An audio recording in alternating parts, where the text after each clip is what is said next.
વિદ્યાર્થી મિત્રો, નવા વર્ષની શુભેચ્છાઓ. લગભગ દરેક યુનિવર્સિટીએ CBCS પેટર્ન અપનાવી લીધી છે. Choice base credit system. Semesterization પણ આવી ગયું છે ગ્રેજ્યુએટ લેવલે અને પોસ્ટ ગ્રેજ્યુએશન લેવલે. એટલે પહેલું સેમેસ્ટરનો એન્ડ હશે. અત્યારે કદાચ વિદ્યાર્થી મિત્રો પરીક્ષામાં સંકળાયેલા હશે. વર્ચ્યુઅલ ક્લાસરૂમમાં આપનું સ્વાગત છે.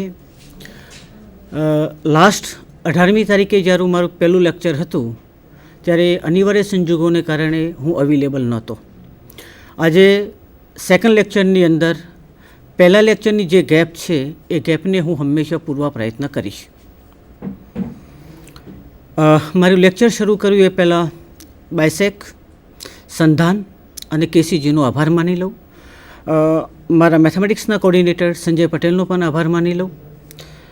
આશા રાખું કે આ લેક્ચર્સમાં તમને ન્યુમેરિકલ એનાલિસિસની આખી જે કન્સિક્વન્સીસ છે એનો ખ્યાલ તમને આવે.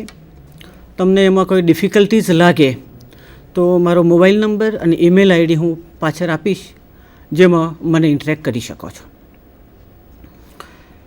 શરૂઆત કદાચ હું 2-3 પ્રશ્નોથી કરું અને what I expect from your side, કે એના જવાબો કદાચ તમે તમારી રીતે રાખી મૂકો તમારા દિમાગની અંદર, અને જ્યારે પણ આપણે બીજી વખત મળવાનું થાય ત્યારે મને એની રિફર બેક મળે એવી આશા રાખું છું. આપણે બધા જ મેથેમેટિક્સની જોડે સંકળાયેલા છીએ. પ્રશ્ન એ આવે, પહેલો question, what is mathematics? Mathematics શું છે? The second question, what is one? One is what? And the third question, why maths is called an abstract subject? Mathematics is an abstract subject. Why it is an abstract subject?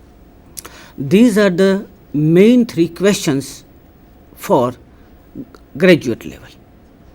And I expect answers from your side either by email or next time જ્યારે આપણે મળીએ ત્યારે. Numerical analysis, દરેક યુનિવર્સિટીના syllabus જુદા જુદા છે અને જુદા હોવાના, પણ ન્યુમેરિકલ એનાલિસિસના 6 પાસાઓ છે. તો એલ્જેબ્રિક અથવા તો ટ્રાન્સેન્ડેન્શલ ઇક્વેશન્સનું સોલ્યુશનની વાત કરે છે. Interpolation, the third step is numerical differentiation and integration. The fourth, matrices and linear systems of equations. The fifth part, numerical solutions of ordinary differential equations, and the sixth part is numerical solution of partial differential equations. આ લેક્ચર્સમાં હું કદાચ પહેલા 3 ટોપિક્સને cover કરીશ. 6 topics સિવાયના પણ topics છે, પણ એ હાયર લેવલે છે. આપણને પ્રશ્ન એમ થાય કે ન્યુમેરિકલ સોલ્યુશન્સની જરૂરિયાત ક્યાં ઊભી થઈ? Why needs of the numerical analysis? મિત્રો, આપણે જાણીએ છીએ કે લિનિયર ઇક્વેશનનું સોલ્યુશન્સ તમને મળે છે. લિનિયર ઇક્વેશન એટલે એ ઇક્વેશન કે જેને ax + b = 0ના સ્વરૂપનું હોય. પહેલાં ઇક્વેશન એટલે શું? ઇક્વેશન એટલે એવા પદોનો સમૂહ કે જેની અંદર એક ઇક્વાલિટી નામની સાઇન હોય. એટલે એ પદાવલીની અંદર ઇક્વાલિટી સાઇન હોય તો આપણે એને ઇક્વેશન કહીશું. વી call it equation. Linear equations means it contains only 2 terms, ax + b = 0, અને એનું સોલ્યુશન હંમેશા મળે. What you mean by solution? Solutions means for values of x for which fx is equal to 0. ax માટે જો એ સંતોષ થતો હોય તો એને સોલ્યુશન કહેવાય. મૂળ મુદ્દો આપણો આ છે કે ક્વોડ્રેટિક ઇક્વેશન આપેલું હોય જે દ્વિઘાત સમીકરણ કહેવામાં આવે છે, તો દ્વિઘાત સમીકરણના સોલ્યુશન આપણને મળે છે, અને એની એક મેથડ છે -b ± √b² - 4ac / 2a. એ એના 2 બીજો છે. ક્વોડ્રેટિક સિવાય ક્યુબિક ઇક્વેશન હોય તો ક્યુબિક ઇક્વેશનના સોલ્યુશન્સ આપણને મળવાની સંભાવનાઓ છે. જેને આપણે કાર્ડન્સ મેથડ તરીકે ઓળખીએ છીએ, અને એ કાર્ડન્સ મેથડ દ્વારા આપણે એનું સોલ્યુશન શોધી શકીએ છીએ. 4 ઘાતી જો પદાવલી હોય તો ફેરારીઝ મેથડ છે કે જેના દ્વારા તમે સોલ્યુશન શોધી શકો છો. હવે એના કરતાં હાયર ઓર્ડર લઈએ, 5th and onwards. A polynomial whose degree is 5 or more, તો એના solutions still today is not available. એના સોલ્યુશન્સ મળતા નથી. હવે જો 5 અથવા 5 કરતાં વધારે ઘાતવાળી પોલિનોમિયલ હોય તો એના સોલ્યુશન્સ નથી મળતા. તો એના સોલ્યુશન શોધવા હોય તો આપણી જોડે કઈ મેથડ અવેલેબલ છે? એક તો એક્સની જે એક્ઝેક્ટ વેલ્યુ મૂકવાથી fx ઇઝ ઇક્વલ ટુ 0 થાય, એને એક્ઝેક્ટ સોલ્યુશન કહીશું. જો એક્ઝેક્ટ સોલ્યુશન મળી જાય તો બહુ પ્રશ્ન નથી, ઇટ્સ કોલ્ડ એનાલિટિક સોલ્યુશન. હવે જો સોલ્યુશન્સ નથી મળતો તો આપણે એપ્રોક્સિમેશન્સ દ્વારા એનું સોલ્યુશન શોધવા પ્રયત્ન કરીએ છીએ, અને એટલા માટે આને એપ્રોક્સિમેશન સોલ્યુશન્સ કહેવામાં આવે છે. એટલે ન્યુમેરિકલ એનાલિસિસની અંદર આપણે જે ભણવાના છીએ, જે શીખવાના છીએ, એ એનાલિટિક સોલ્યુશન્સની વાત નથી કરવાના, પરંતુ એ આપણે એપ્રોક્સિમેશન સોલ્યુશન્સની વાત કરવાના છીએ. હવે આ એપ્રોક્સિમેશન સોલ્યુશન્સ કઈ રીતે શોધી શકાય એ માટેની થોડી ઘણી મેથડો છે. પહેલાં આપણે સ્લાઇડ જોઈએ જરા. Numerical methods, introduction to scientific computing. Why પહેલાં મેં પ્રશ્ન કર્યો છે કે ન્યુમેરિકલ મેથડ્સની જરૂરિયાત ક્યાં માટે ઊભી થઈ? Why use of numerical methods to solve problem that can not be solve by exactly. જેના આપણે એક્ઝેક્ટ સોલ્યુશન નથી શોધી શકાતા એ આપણે શોધી શકીએ છીએ. As for example, how would you determine the value of 1 upon under root 2 pi integration from minus infinity to x e raised to minus u square by 2 du? એની બાજુમાં છે એ નોર્મલ ડિસ્ટ્રીબ્યુશન કર્વ આપી દેલો છે અને એનું એ ઇન્ટિગ્રેશન્સ છે. આ જે area છે એ એરિયા કઈ રીતે શોધી શકાય? એપ્રોક્સિમેશનથી આપણે શોધી શકીશું. સેકન્ડ પ્રશ્ન છે, ક્વેશ્ચન છે, બસ્કલ બ્રિજ THG પ્રોબ્લેમ, ટુરિનિયન હબ ગ્રાઇન્ડર પ્રોબ્લેમ. આ પ્રોબ્લેમના 4 સ્ટેપ્સ આપી દીધેલા છે કે કઈ રીતે શોધી શકાય. This is the problem, mathematical processors. Total જે મેથેમેટિકલ પ્રોસેસર્સ છે ન્યુમેરિકલ એનાલિસિસની અંદર, એક તો non linear equations. Linear equation એટલે જેની ઘાત 1 છે એને આપણે લિનિયર ઇક્વેશન કહીશું. એના તો સોલ્યુશન્સ મળે છે. એના સિવાયના જે non linear equation, non linear ઇક્વેશનની અંદર એલ્જેબ્રિક ઇક્વેશન આવે જે હાયર ઓર્ડરવાળા પણ હોય, અને બીજા એવા છે કે ટ્રાન્સેન્ડેન્ટલ ઇક્વેશન છે જેમાં સાઇન, કોસાઇન, એક્સપોનેન્શિયલ ફંક્શન્સનું ઇન્વોલ્વમેન્ટ હોય, એને આપણે ટ્રાન્સેન્ડેન્ટલ ઇક્વેશન કહીશું. તો એ નોન લિનિયર ઇક્વેશન્સનું સોલ્યુશનની વાત કરે છે. Differentiation, simultaneous linear equations, curve fitting. Curve ફિટિંગની અંદર either it is interpolation and the second part is regression. એના પછી આવે છે ઇન્ટિગ્રેશન્સ. ઇન્ટિગ્રેશન્સ પછી ડિફરન્શિયલ ઇક્વેશન્સ આવે છે, ordinary differential equations. Other advance mathematical processor, જેમાં ઓર્ડિનરીની સિવાયની જે વાત છે partial differential equations, optimizations, and એના પછીની છે fast Fourier transformation. These are the mathematical processors for numerical analysis. Consider the non linear equations. How much of the floating ball is under water. અહીંયા એક ફ્લોટિંગ બોલ આપેલો છે જેની radius r છે અને એનો ડાયામીટર છે 0.11 મીટર. એની સ્પેસિફિક ગ્રેવિટી છે એ 0.06 છે. એ વોટરની અંદર ફ્લોટિંગ કરે છે. પ્રશ્ન આ છે કે એનો કેટલો portions, how much portions is floating under the water.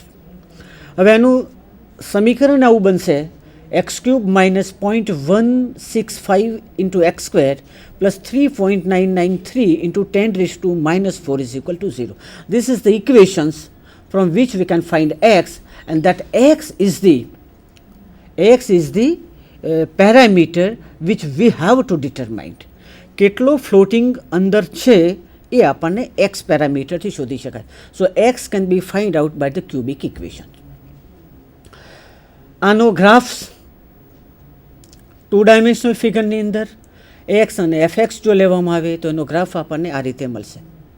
અને ગ્રાફ જોઈ શકાય છે કે એક્સ એક્સિસને 3 બિંદુમાં છેદે છે. એટલે એક્સ ક્યુબવાળી જે પદાવલી છે એને 3 બીજો હોય. એક વસ્તુ આપણે યાદ રાખીએ કે એન ઘાતી પદાવલી હોય તો એન ઘાતી પદાવલીને વધુમાં વધુ એન બીજો હોય. અહીંયા 3 ઘાતી પદાવલી છે, પોલિનોમિયલ છે. So it contains 3 roots and that 3 roots are determined by the graphical also. દરેક સોલ્યુશન્સ ગ્રાફિકલી મળે એવું હોતું નથી. જેના ગ્રાફ ઇઝીલી ડ્રો કરી શકાય એના ઉપરથી આપણે ગ્રાફિકલ મેથડથી પણ સોલ્યુશન શોધી શકાય છે. ડિફરન્શિએશન છે, અહીંયા રોકેટનો એક એક્ઝામ્પલ આપી દીધેલો છે અને we want to determine the accelerations at t is equal to 7 seconds. How would you determine the accelerations? તો acceleration is nothing but variations of the velocity. So it is a dv by dt. So it's involve a differential equations. So this is the differentiation example. Vt is equal to anu equation આપી છે 2200 log 16 into 10 raised to 4 divided by 16 into 10 raised to 4 minus 5000 t minus 9.8 into t, where 9.8 is the gravitational force. This is the equations of the velocity of the rocket. This is the same example. There are 3 values are given. Suppose we want to determine the accelerations of the rocket at t is equal to 7 seconds. So at t is equal to 5, the velocity is given 106 meter per second. At t is equal to 8, it is given 177 meter per second. And for t is equal to 12, it is given 600 meter per second. From these 3 values, we want to determine the value at t is equal to 7. So it is called either interpolation. So using the interpolation, we can find the values. We will see later on how we can determine the values. This is the brief review. Now this is the simultaneous linear equations. Suppose the last example we are keeping in the mind, and we want to determine the equations of the velocity. So here 3 values are given and we expect the velocity is at square plus bt plus c, where t lies between 5 to 12. So it is a quadratic equation, and putting the values of 5, 8 and 12 for t in these equations, we have 3 simultaneous linear equations, 25a plus 5b plus c is equal to 106, the second equation and the third equations. So this is the simultaneous linear equations, and using the simultaneous linear differential linear equations, we can find the value at t is equal to 7 also. This is interpolations. 7 lies between 5 and 8, so it is called interpolations. So using the interpolations method, we can find the values at t is equal to 7. This is the regressions. So suppose the data are given and the green data are given, and we want to determine the equations of the graph which shoots the best shoots. So this is the linear graph. It is called a regression. It is approximation, but it is a regression analysis. What you mean by regression analysis? જે data points આપણને આપેલા છે એ data પોઈન્ટ્સને best shoot થતો હોય એવો graph એને આપણે regression analysis કહીશું. અહીંયા લિનિયર ગ્રાફ દ્વારા વાત કરીએ છીએ, એને બીજા ગ્રાફ દ્વારા પણ કર્વવાળો ક્વોડ્રેટિક્સ અથવા તો કયો બેસ્ટ ફિટ કરી શકાય છે એના ઉપર આપણે સોલ્યુશન્સ કરી શકીએ છીએ. ઇન્ટિગ્રેશનનો એક એક્ઝામ્પલ અહીં આપી દીધેલો છે કે finding the diametric concentration in a steel shaft when dipped into liquid nitrogen. Liquid નાઇટ્રોજનમાં જો એને ડીપ કરવામાં આવે તો એનું જે ડાયામેટ્રિક કોન્સન્ટ્રેશન છે એ કઈ રીતે શોધી શકાય અથવા તો કઈ રીતે શોધવું છે. આગળનો જે પ્રશ્ન છે ઓર્ડિનરી ડિફરન્શિયલ ઇક્વેશન રિલેટેડ છે અને ઓર્ડિનરી ડિફરન્શિયલ ઇક્વેશન આ રીતે શોધી શકાય છે. These are the additional resources. MATLAB, Mathematica, Mathcad, મેપવલ, આ બધા ઘણા બધા સોલ્યુશન્સ સોફ્ટવેર અવેલેબલ છે કે એ સોફ્ટવેર દ્વારા આપણે એના સોલ્યુશન શોધી શકીએ છીએ. હવે ન્યુમેરિકલ એનાલિસિસની અંદર ખાસ જે પ્રશ્ન છે એ એરરનો પ્રશ્ન છે, પ્રપોગેશન્સ ઓફ એરર. આ એરર શું છે આપણે વાત કરી આગળ કે ન્યુમેરિકલ એનાલિસિસની અંદર એક્ઝેક્ટ સોલ્યુશન્સ આપણને મળતા નથી. જો એક્ઝેક્ટ સોલ્યુશન્સ ન મળતા હોય તો આપણે એપ્રોક્સિમેશન સોલ્યુશન શોધીએ છીએ.